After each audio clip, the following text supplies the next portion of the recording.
Les nouveaux chemins sillonnent quotidiennement les routes entre Tagaste, Rome et Yponne, en compagnie de Marianne Chassor, Mathilde Wagman, Géraldine Mosna-Savoie, Valentin Schmitt et Jean Danielou, à la lecture des textes contemporains du déclin de l'Empire romain. Cette semaine, Georges Claes, à la réalisation de Révélations intimes, Midia Portis-Guérin, avec aujourd'hui, à la prise de son carthaginoise, Tahar Bouklifa.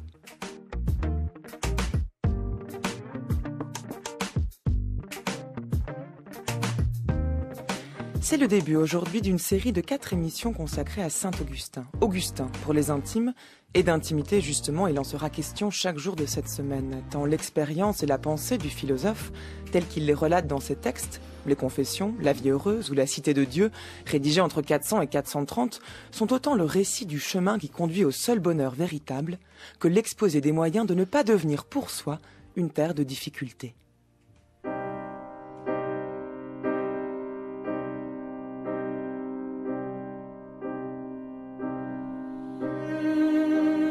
La vie entière d'Augustin s'inscrit dans les dernières années de l'Empire romain d'Occident, d'abord infiltré, puis progressivement envahi de partout. Rares étaient ceux qui, comme Claudien, avaient pressenti la montée des périls. On vivait au jour le jour, dans l'insouciance. La nouvelle du sac de Rome par Alaric en 410 fut pour l'Illyrien Jérôme un vrai cauchemar. Mais Augustin n'en était pas vraiment affecté. Pour lui, l'essentiel était ailleurs.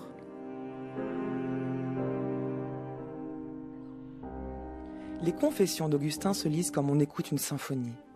La reprise du thème principal, énoncé par le jeu, sorte de violoncelle lyrique qui répète à l'envi l'apaisement qu'est le sien depuis qu'il s'est rendu présent à Dieu. L'orchestration obtenue par le goût du jeu verbal, notamment dans le récit de ses turpitudes passées, et enfin le rythme circulaire d'un moi vivant, hésitant, divisé, frappé par le regret amer et cheminant entre deux amours.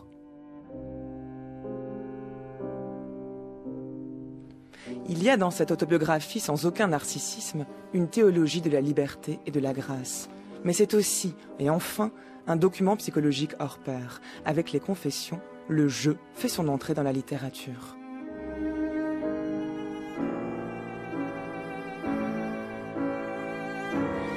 Demain, Didier Ottaviani viendra vous proposer sa lecture du livre 11 des Confessions. À partir de cette question, qu'est-ce que le temps ?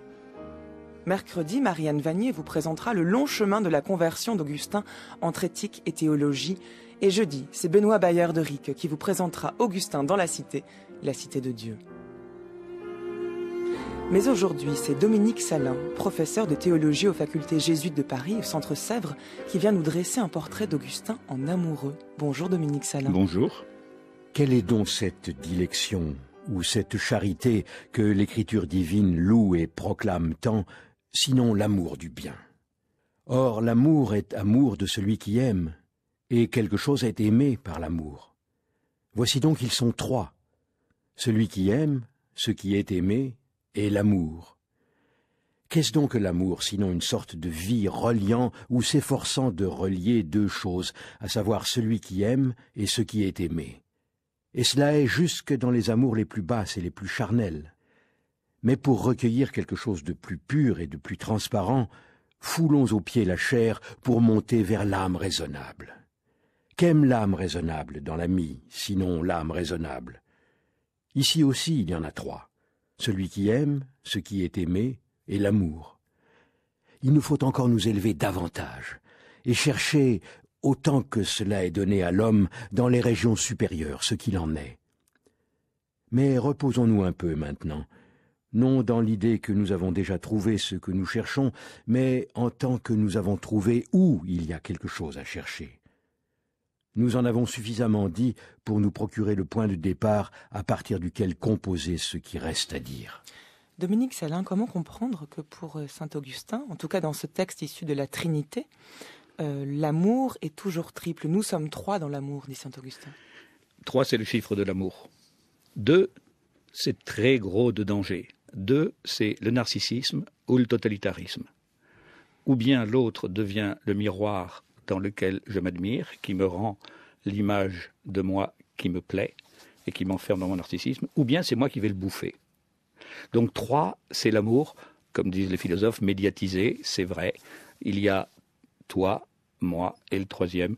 Dans le couple, en général, l'amour, qui est comme une tierce personne entre les deux amants, c'est l'enfant qui donne son visage à cette tierce réalité qu'il appelle l'amour et que, dans ses développements théologiques plus tard, il appellera l'Esprit Saint.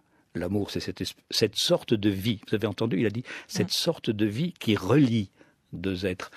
Et pour lui, il en va des réalités humaines comme de la réalité divine. Dieu est communion.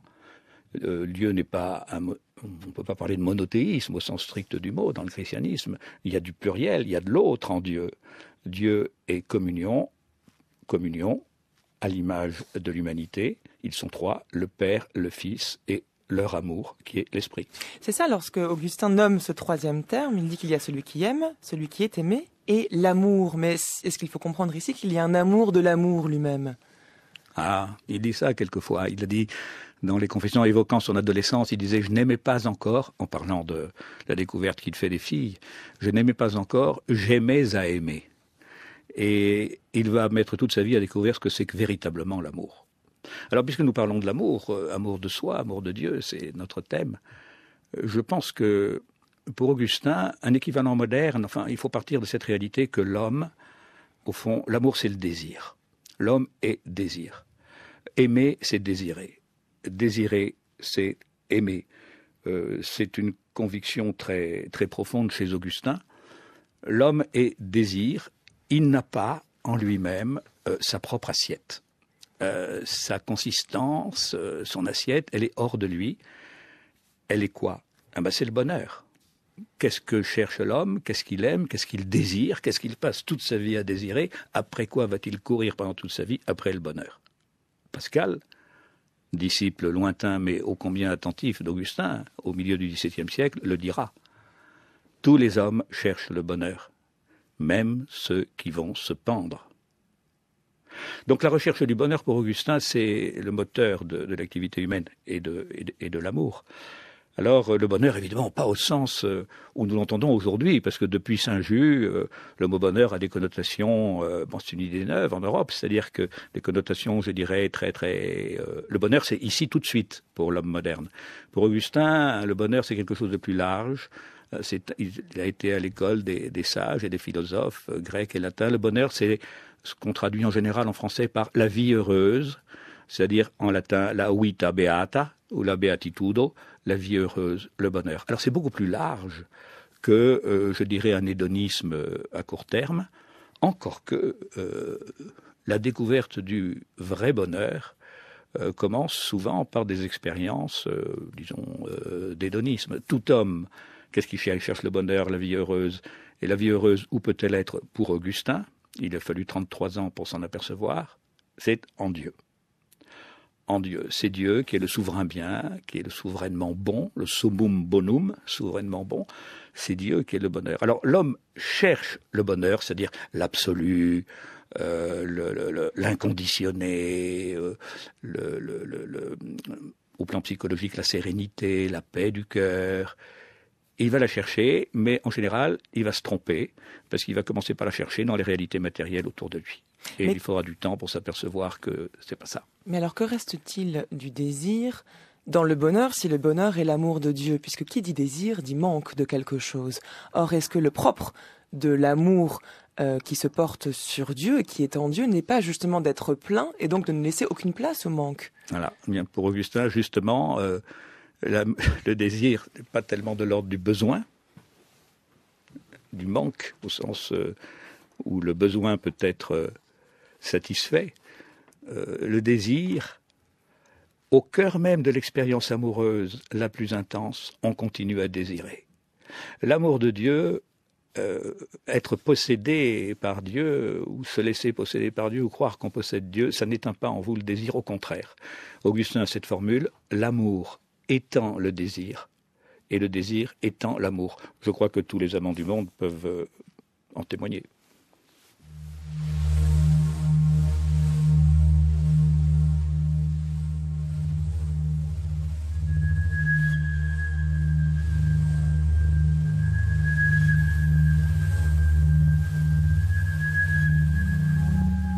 Quelle que soit la manière dont les navigateurs arrivent à bord de la vie heureuse, tous ont à redouter un terrible danger et à redoubler de prudence pour l'éviter. C'est un rocher colossal, planté à l'entrée du port et qui fait naître des difficultés pour ceux qui tentent d'y pénétrer. Ce rocher brille tant. Il est si bien revêtu d'une lumière illusoire qu'il est, pour ceux qui y parviennent et aussi pour ceux qui n'y sont pas encore, une invite à demeurer et une promesse de trouver là cette terre heureuse à laquelle ils aspirent. Mais rien de consistant, rien de solide en ce monument. Il engloutit les bouffées d'orgueil qui s'avancent sur son sol fragile et se crevassant sous leurs pas. Il arrache à leur demeure flamboyante ceux qui ne l'avaient pourtant qu'entrevus pour les faire rouler dans les ténèbres.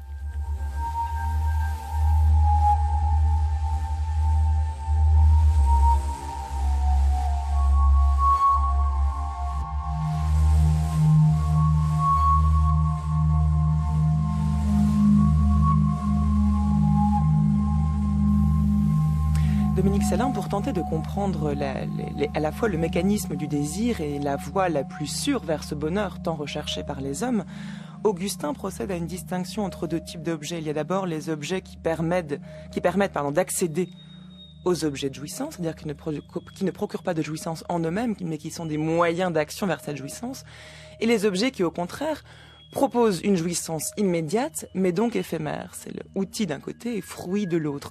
C'est le sens de la métaphore du rocher colossal, dans le texte que je viens de lire, tiré de La vie heureuse. Ce rocher colossal planté à l'entrée du port, puisque nous sommes tous des navigateurs en cette vie, qui nous attire par sa lumière, mais contre lequel on ne fait qu'échouer tant il n'est qu'une illusion par rapport à ce qu'est véritablement notre désir et ce à quoi doit ressembler notre bonheur. Tout à fait, cette tragédie de Caribe des Scylla, cette tragédie du désir qui se fourvoie, c'est toute l'histoire humaine, et ça a été d'abord l'histoire d'Augustin. Parce qu'en effet, ce désir de l'absolu, l'homme a du mal à l'identifier.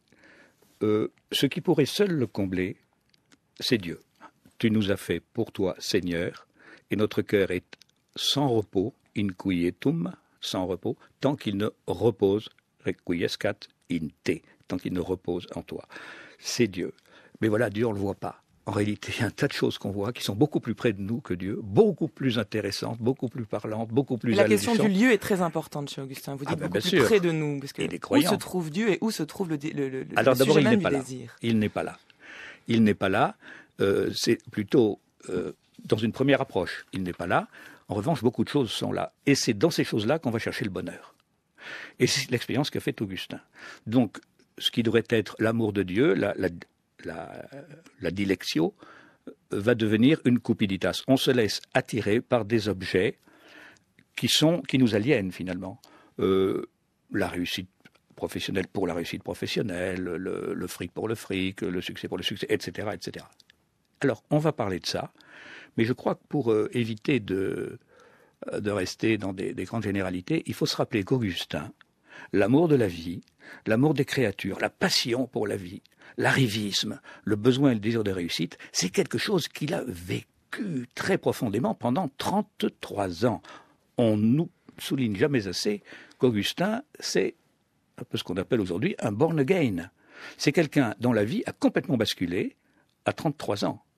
À 33 ans, il était parvenu à une situation tout à fait extraordinaire. Il était titulaire de la chaire de rhétorique de la capitale de l'Empire, qui était Milan cette année-là, puisque l'empereur résidait à Milan.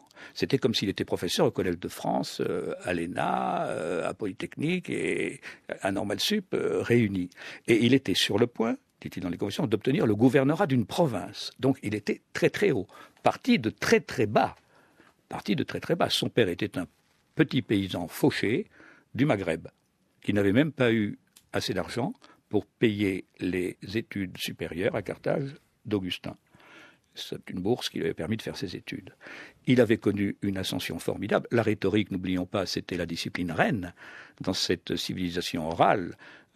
Celui qui a le pouvoir, celui qui a l'argent, celui qui décide, celui qui est le leader, c'est celui qui sait parler, toucher, argumenter, émouvoir, convaincre. Donc la rhétorique, c'est pas rien, c'est vraiment la discipline reine. Eh bien, il était le plus grand et le meilleur de son temps.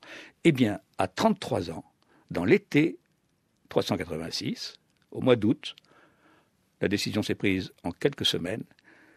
Il a décidé de tout plaquer et de devenir moine, de se faire baptiser, de devenir moine et d'aller s'enfouir dans un petit bled paumé, le village de Soukaras où il était né, donc en Algérie, tout près de la frontière tunisienne, pour devenir moine et disparaître complètement de la circulation, alors qu'il était l'un des personnages les plus en vue de la cour impériale. C'est lui qui faisait les discours lors des grandes cérémonies. Il parlait à l'empereur et il parlait au nom de l'empereur.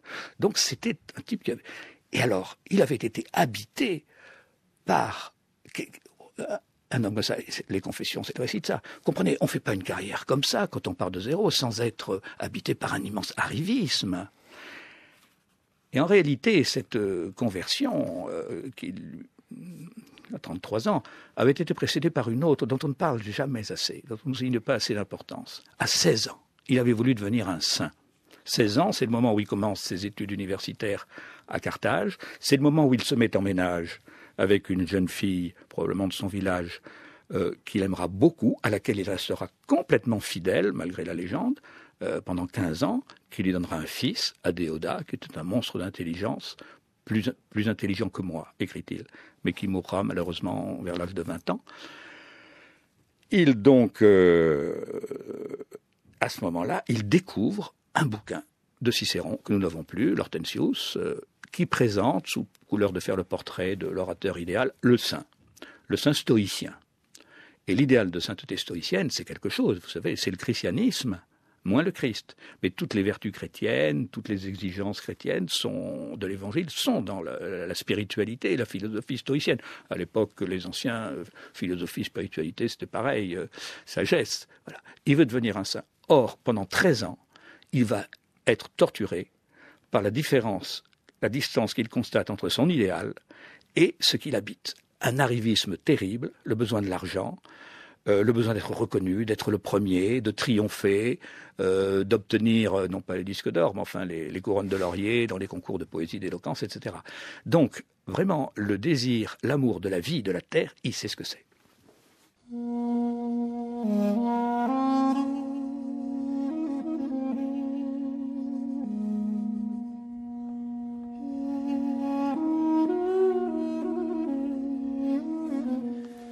Les chaleurs ardentes de la jeunesse me transportèrent tellement hors de moi-même que je vous abandonnais, Seigneur, pour suivre l'impétuosité de mes inclinations vicieuses. Je ne retins point mon incontinence dans les bornes légitimes du mariage. Mais en violant votre loi, je n'évitais pas vos châtiments. J'éprouvais toujours l'effet de votre présence par les peines et les plaies secrètes dont vous me frappiez pour mon salut, et ce traitement était d'autant plus doux qu'il paraissait plus sévère. Vous répandiez sur tous mes plaisirs déréglés des dégoûts d'amertume, afin de m'engager par ce moyen à chercher d'autres plaisirs qui fussent sans dégoût et sans déplaisir. Les confessions, c'est une histoire d'amour. C'est une histoire d'amour, une histoire d'une rencontre. Confessio, en latin, ça veut dire pas seulement un aveu comme aujourd'hui, mais bien sûr il y a le côté aveu par ceux qui se regardent d'un très sale œil, Augustin, mais avant tout, la confessio, c'est la confessio laudis, c'est une confession de louange. Il loue Dieu, il le loue et il le remercie en même temps, il le chante. Pourquoi ? Eh bien parce qu'il se dit, il lui dit, mais enfin mon Dieu, qu'est-ce que vous avez bien pu me trouver ? Étant donné que je me trouve moi-même parfaitement dégueulasse et vous m'avez aimé au moment même où je ne vous connaissais pas, où je ne me connaissais même pas moi-même. Il y avait un vague type qui s'appelait Aurelius Augustinus et qui se livrait en réalité, on a parlé beaucoup des péchés d'Augustin, il en remet un petit peu, mais il écrit ça quand il était évêque depuis déjà bien longtemps. Mais il dit même à un moment avoir une fois dragué dans une église, ce qui ne se fait pas, c'est pas convenable. Où étais-je, Seigneur, et combien dans cet exil me trouvais-je éloigné des délices de votre sainte maison, en cette 16e année de mon âge, où la volupté commençait à dominer tyranniquement sur moi, où je me rendis esclave de cette impérieuse maîtresse, de cette folle et violente passion qui, à la honte des hommes, règne avec tant de licence dans le monde, quoiqu'elle soit condamnée par vos lois si saintes et si redoutables. Lorsque j'étais prêt à périr dans cette tempête, mon père et ma mère n'eurent point le soin de me faire rentrer dans le port du mariage, mais ils pensaient seulement à me faire apprendre à bien parler et à me rendre capable de persuader les hommes par mon éloquence.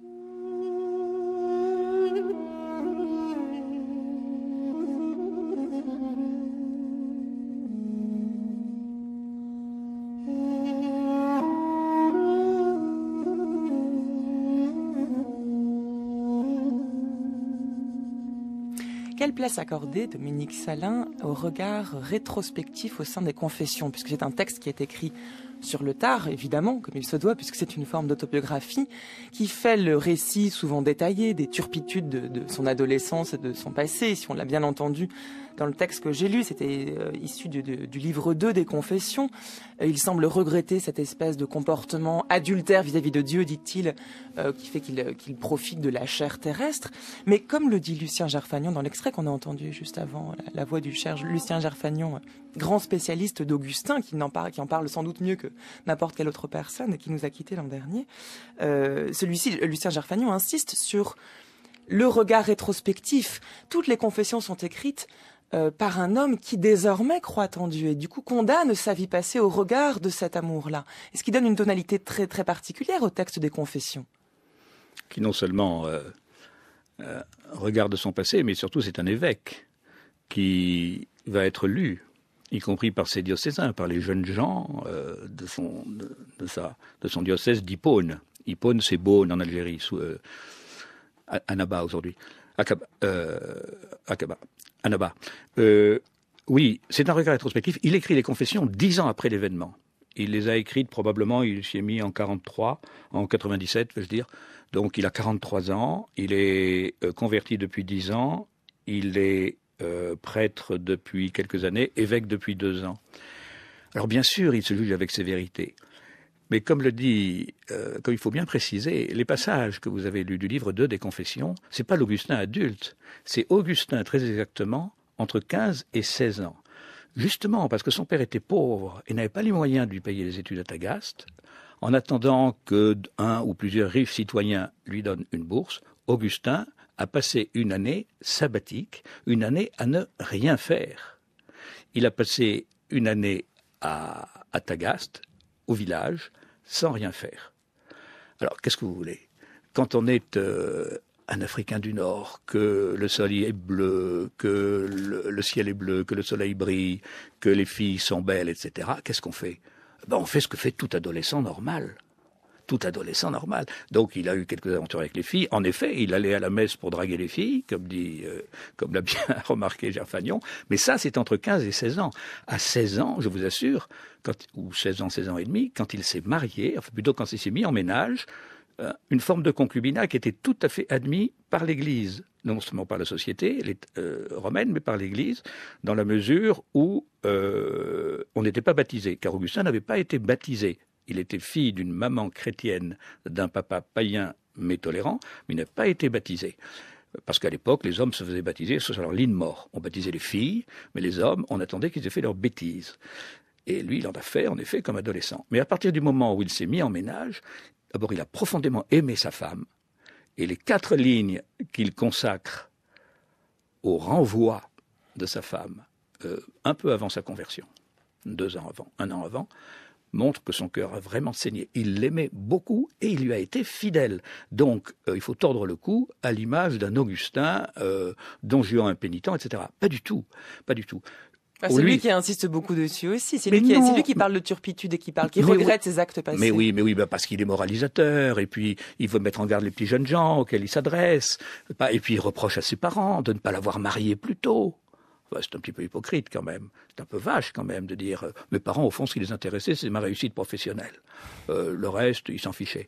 Bon, là on sent vraiment l'évêque. Comme dans toute confession on retrouve la part de mauvaise foi nécessaire. Voilà, l'évêque très très conscient de ses responsabilités. Il faut qu'il fasse la morale aux jeunes et il dit aux jeunes gens ne m'imitez pas, mais ne m'imitez pas quand j'avais 15 ans. Alors après, ce qui a été beaucoup plus grave à ses yeux, c'était son arrivisme. Dieu, naturellement, c'était son arrivisme. Alors, il est à 16 ans, donc il veut devenir un saint, et c'est à ce moment-là qu'il tombe dans une église très puissante, qui s'appelait l'église manichéenne, un espèce de spiritualisme très bon marché, qui avait beaucoup de succès, un dualisme, une gnose, qui satisfaisait ses aspirations spirituelles, mais dont il aperçut très vite l'inanité doctrinale et le manque de sérieux de ses prêtres. En fait, il a été quand même membre de l'église manichéenne pendant 9 ans. Il y a cru pendant 2 ou 3 ans. Rappelons rapidement ce qu'est l'église manichéenne. C'est une église, si vous voulez, ce sont des ancêtres des cathares.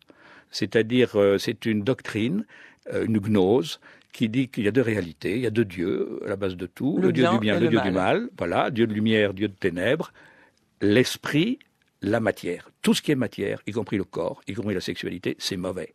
Tout ce qui est esprit, c'est bon. Ce qui est une manière de déresponsabiliser l'homme de tout mal commis. C'est très reposant intellectuellement, et Augustin y a adhéré parce que ça le déculpabilisait. Quand il se surprenait à être arriviste, à mentir pour arranger la réalité, etc., il disait « Ah, mais c'est pas mon âme bonne en moi, c'est pas mon âme spirituelle, c'est mon âme corporelle qui pêche. Donc c'est pas grave. » En effet, le manichéisme le déculpabilisait, et c'était une des raisons pour lesquelles il y a adhéré. Enfin, il s'est rendu compte que ça ne marchait pas, et finalement, il a abandonné le manichéisme. Bon, enfin, nous n'allons pas parler trop de l'itinéraire de conversion, parce que je crois que vous allez en parler. Ce sera le sujet de l'émission de demain, avec Marianne Vanier. Ou après-demain, oui. Oui, c'est ça. Donc, en fait, ce désir, ce qu'il constatait en lui, si vous voulez, c'était pas tellement la luxure. Pour lui, c'est pas le plus important. Encore une fois, j'ai été idolâtre. J'ai recherché la réussite pour la réussite, j'ai recherché le fric pour le fric, je n'ai pas trouvé le Dieu que je cherchais. Il énumère ses péchés, les péchés de la chair, comme on dit au Moyen-Âge, nous revenons encore à ça. Mais le vrai péché d'Augustin, c'était pas côté chair, puisqu'il s'était même rangé très tôt. Il était déjà rangé à 18 ans, père d'un enfant, etc., avec une jeune femme qu'il aimait bien. Bon, et ils sont restés longtemps ensemble. Bon, son vrai péché, c'était pas ça. Son vrai péché, c'était l'arrivisme. C'était un arriviste. Il voulait arriver à quelque chose. Et puis... il a rencontré Dieu par bien des intermédiaires, et des intermédiaires païens, ce qui prouve que Dieu a de l'humour. Et ayant rencontré Dieu, il s'est aperçu que les honneurs, tout ça, c'est de la foutaise. Mais comment on sait quand on est vraiment amoureux ?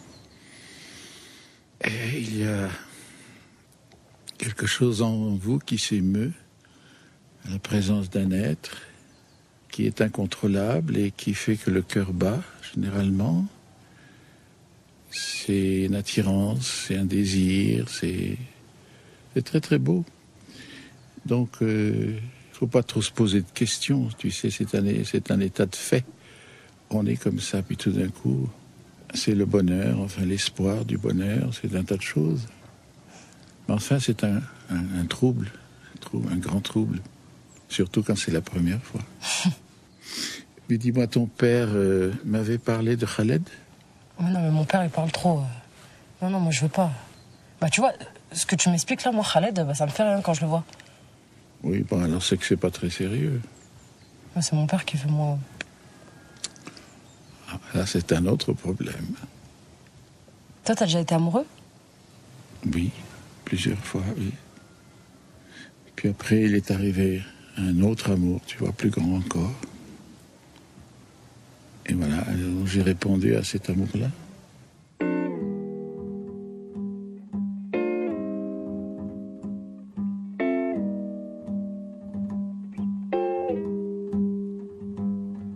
Combien j'ai connu d'inconnus, toutes de roses dévêtues.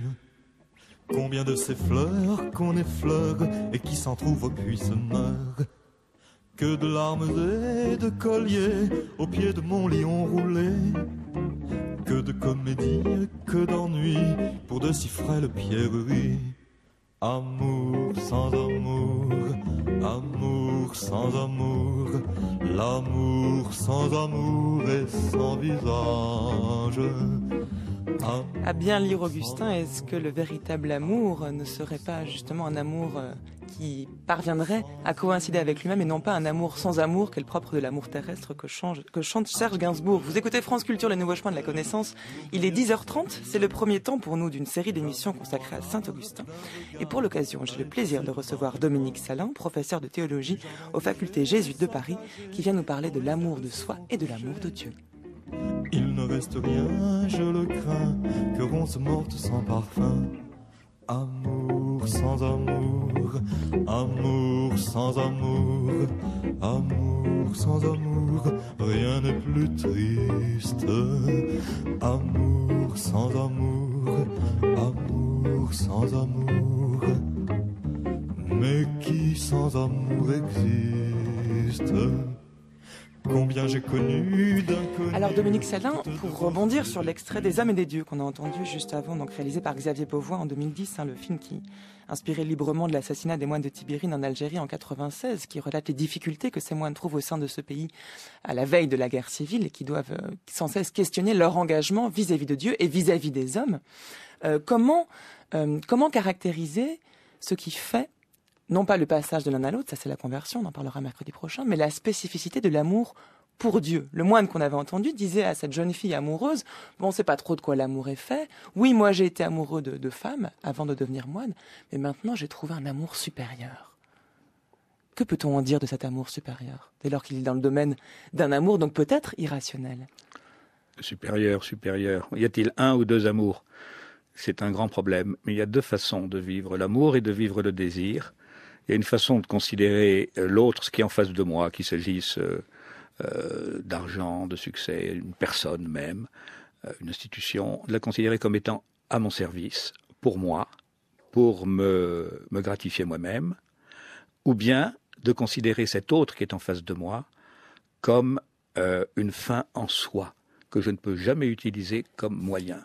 Et en réalité, il n'y a qu'un seul être qui mérite qu'on le considère comme une fin en soi, qu'on l'aime pour lui-même et non pas pour le bien qu'on en tire, c'est Dieu. C'est Dieu. Et ça, c'est la conviction d'Augustin. Il ne l'a pas trouvé tout de suite. Gerfagnon a bien raison de dire que l'histoire des relations d'Augustin et de Dieu, c'est une histoire d'amour et que les confessions sont une histoire d'amour.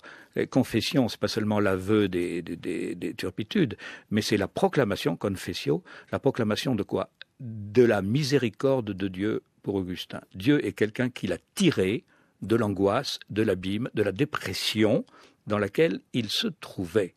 Car une fois qu'il a quitté les manichéens, il est tombé, il a adopté, il s'est dit, c'est impossible pour l'homme d'atteindre non seulement le bonheur, mais la vérité. Il n'y a pas de vérité. Au fond, sur Terre, tout est relatif, tout ment, tout le monde est mensonge, il n'y a pas de vérité atteignable par l'homme. Et dit-il, j'ai fait mienne pendant une année à peu près la doctrine de ce qu'il appelle les néo-académiciens. En fait, bon, ce sont des disciples un peu dévoyés de Platon qui professaient une forme de scepticisme très radical. Et il a sombré dans une véritable dépression. C'est le moment où il est arrivé en Italie, à Rome, donc 2 ans avant sa conversion. Il arrive en Italie, il est malade physiquement, il fait une dépression, et une dépression qui va aller s'aggravant. Et il va être, ce qui va être la lumière pour lui et lui faire entrevoir ce fameux amour dont vous me parlez, de l'amour de Dieu, c'est la découverte à Milan d'un cercle de philosophes tout à fait remarquable, qui était disciple de quelqu'un dont il n'avait jamais entendu parler encore, disciple de Plotin, donc c'était des néoplatoniciens, des plotinisants, mais des plotinisants chrétiens. C'était des chrétiens qui avaient fait leur la sublime doctrine de Plotin, qui est une forme de platonisme 7 siècles après Platon, une forme de platonisme religieux, si vous voulez. Et ces néoplatoniciens chrétiens, parmi lesquels figurait rien moins que l'archevêque de Milan, Ambroise, ancien préfet de la province d'Émilie-Ligurie, que le peuple avait nommé évêque à 43 ans, alors qu'il était très haut fonctionnaire de l'Empire, comme Augustin.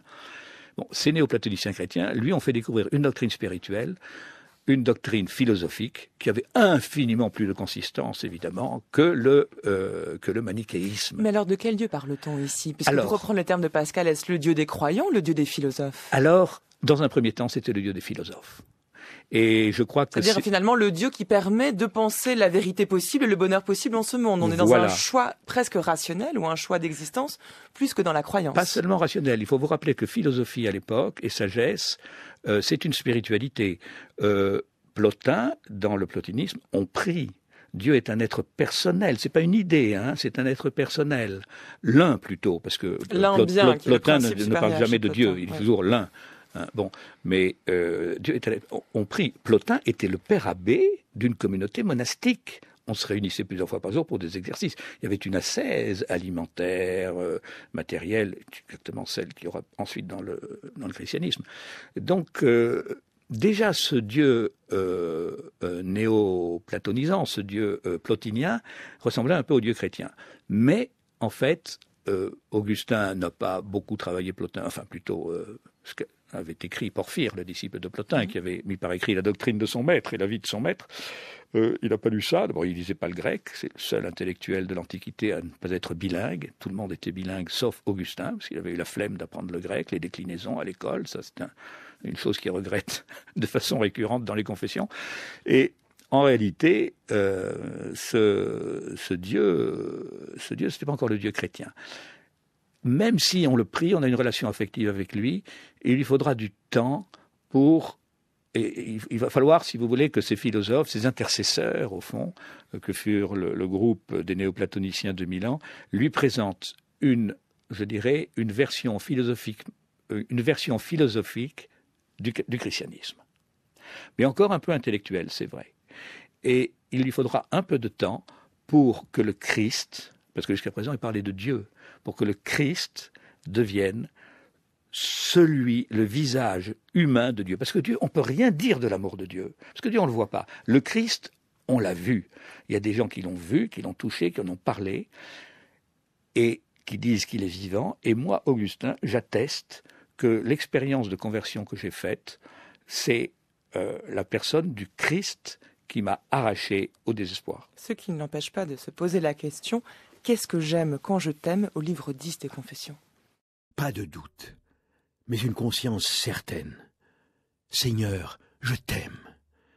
Ta parole a transpercé mon cœur. Je t'ai aimé. Le ciel, la terre, avec tout ce qui est en eux, me disent partout de t'aimer. Ils n'arrêtent pas de dire à tous de t'aimer pour que nous soyons inexcusables de ne pas t'aimer. Plus fort encore, tu auras pitié de ceux que tu prendras en pitié. Tu manifesteras ton amour à ceux que tu aimeras. Sinon, le ciel et la terre parleraient de toi à des sourds. Qu'est-ce que j'aime quand je t'aime?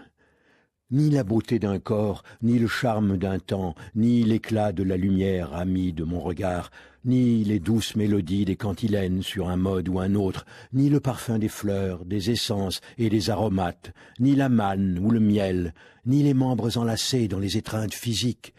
Ce n'est pas ce que j'aime quand j'aime mon Dieu.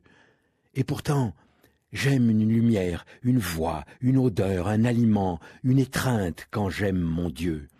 Lumière, voix, odeur, aliment, étreinte sont dans mon humanité profonde où il y a pour moi un éclair que ne retient pas l'espace, une sonorité qui échappe au temps, une exhalaison sortie d'aucun souffle, une saveur que n'affaiblit pas la voracité, un accouplement au-delà de la jouissance. C'est ce que j'aime quand j'aime mon Dieu. La question qu'est-ce que j'aime quand je t'aime pose la question du rôle, alors comment le dire, peut-être de la matière en termes plotiniens, de l'existence terrestre, dans l'amour de Dieu.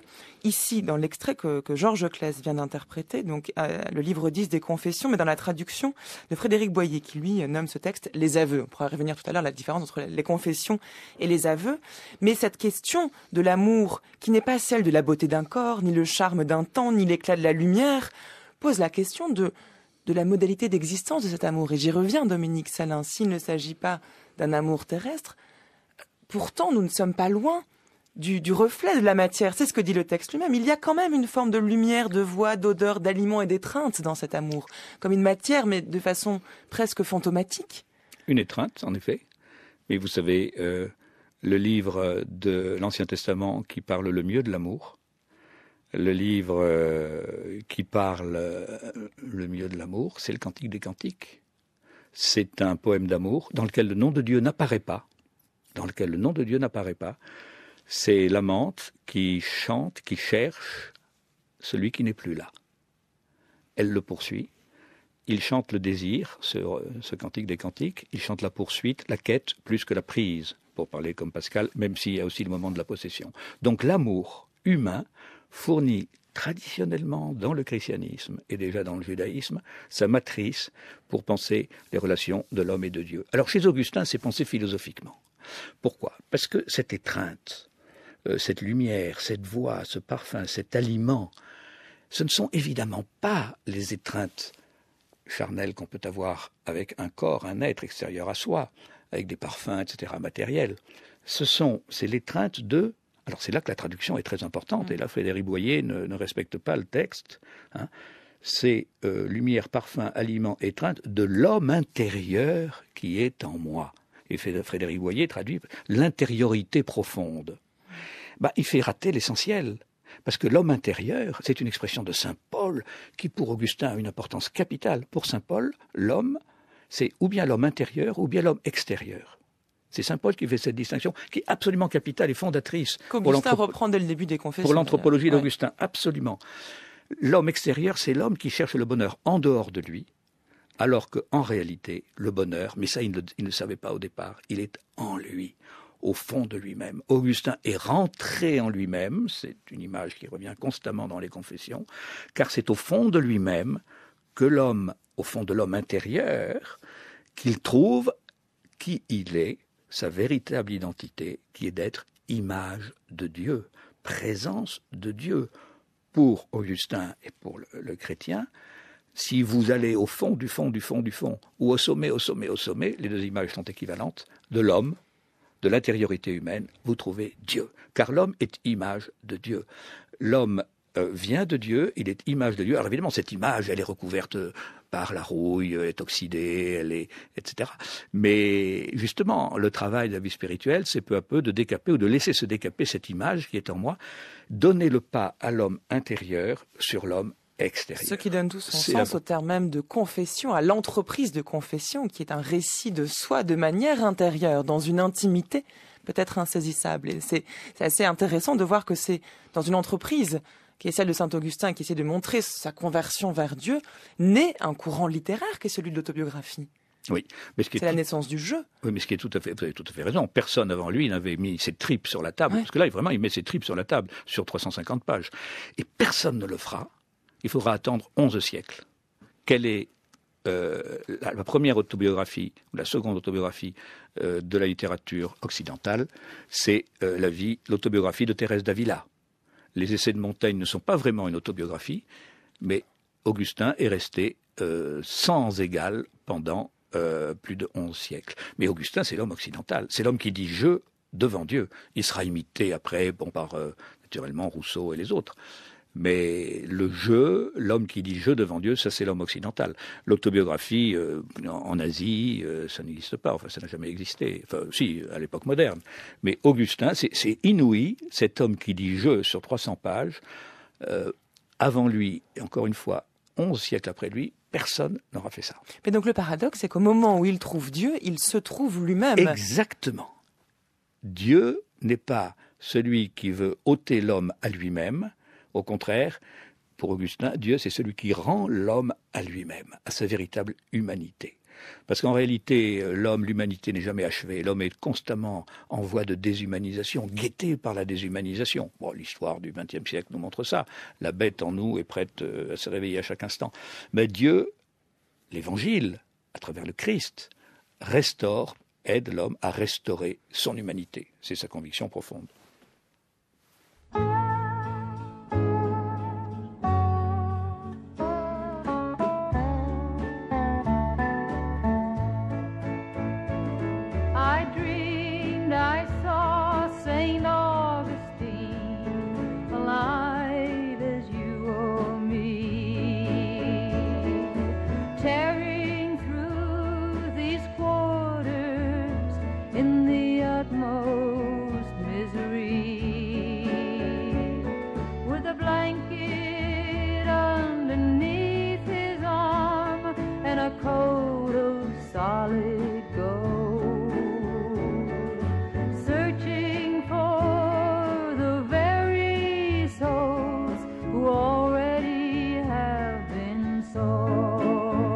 Merci beaucoup Dominique Salin d'être venu nous parler d'Augustin aujourd'hui pour le premier jour de cette série d'émissions consacrées aux philosophes. Je renvoie à la lecture des Confessions, par exemple en folio classique, dans une traduction d'Arnaud d'Andilly, les aveux, la traduction de Frédéric Boyer, puisqu'on l'a évoqué, et puis aussi l'ouvrage de Lucien Gerfagnon, Saint-Augustin, le pédagogue de Dieu, qu'on trouve en Découverte Gallimard. C'est donc un ouvrage extrêmement accessible, dont je recommande la lecture. Et enfin, les entretiens que Lucien Gerfagnon a accordés à Raphaël Enthoven, c'était en 2009, et disponible en CD dans une coédition Radio France INA. So go on your way accordingly, but know you're not alone.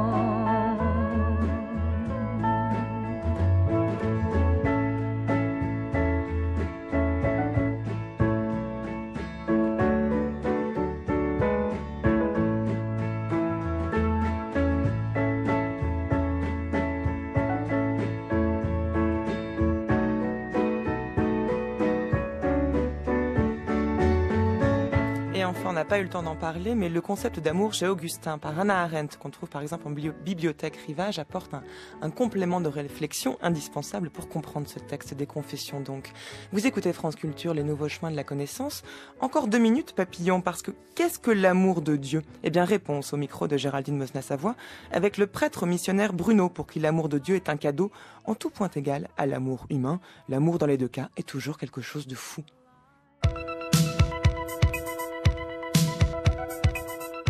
Aimer Dieu, c'est un cadeau que nous recevons de Dieu lui-même, de notre Père qui nous aime à la folie. Aimer Dieu, donc, c'est un cadeau qui peut nous surprendre, mais qui est aussi très souvent un témoignage qui vient de notre connaissance de Dieu, de Jésus, de l'esprit de force, de courage. Je pense que c'est quelque chose qui est toujours un cadeau. L'amour de Dieu pour nous est un cadeau. Alors, notre amour envers Dieu, notre amour envers nos frères, c'est quelque chose qui doit nous émerveiller. Souvent, quand on vit cet amour, même entre nos frères, même entre nous, à chaque fois, nous recevons cette force, cette grâce d'en témoigner. De toute manière, c'est un émerveillement. Pensez à cette expérience dans l'amour entre un homme et une femme, c'est un émerveillement. Et cet émerveillement, de nouveau, c'est reçu de Dieu qui nous aime à la folie. C'est le même amour. C'est la même expérience que nous avons envers nos frères, envers le Seigneur qui nous aime, envers tous ceux que nous rencontrons. Voilà ce que j'appelle cet amour fou de Dieu qui devient aussi un amour fou que nous avons, que nous vivons avec ceux que nous aimons. C'était les 2 minutes papillon par Géraldine Mosna-Savoie. Les nouveaux chemins touchent à leur fin, mais pas d'inquiétude. On se retrouve demain pour la suite de cette semaine consacrée à Augustin, le philosophe rhéteur qui invente l'autobiographie en parlant de Dieu. Demain, Didier Ottaviani vous proposera une lecture du bien connu et redoutable livre 11 des Confessions à partir de cette question, qu'est-ce que le temps ? D'ici là, si vous souhaitez réécouter cette émission, c'est possible en vous rendant sur le site de France Culture à la page des Nouveaux Chemins. Vous y trouverez les indications bibliographiques et musicales concernant l'émission du jour. Et surtout, vous pourrez la télécharger, la podcaster afin de l'écouter où vous voulez et quand vous voulez. Et rendez-vous également sur la page Facebook de l'émission où toute l'équipe met en ligne quotidiennement l'émission du jour.